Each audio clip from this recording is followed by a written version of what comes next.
Solo pot. Danes je naša naloga, da čim več ljudi spodbudimo k temu, da z nami govorijo v tujih jezikih. Naša akcija se imenuje Pogovori se z menoj in odvija se po celi Sloveniji. V rumeno oblečeni prostovoljci krožimo med ljudmi in jih spodbujamo, da kakšno rečejo.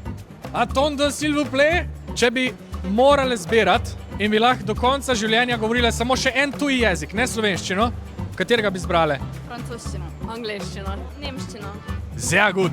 Pobrskal sem po podatkih statističnega urada in sem videl, da četrtina odraslih v Sloveniji razume vsaj 5 tujih jezikov. To je noro.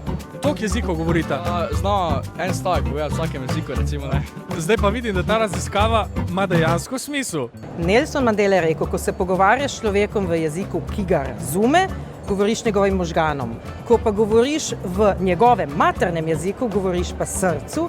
In jaz pravim, da če bi vsi govorili vse jezike, bi bila tudi geopolitika dosti bolj enostavna. Za spodbujanje tujih jezikov je kdaj dobro uporabiti tudi kakšne ekstremne taktike. Hola, buenos días, ¿cómo estás? Muy bien.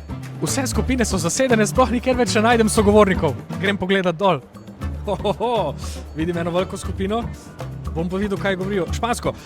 Buenos días, ¿cómo estás? Hola, muy bien. Sí, yo hablo español un poco, ne govorim špansko v resnici.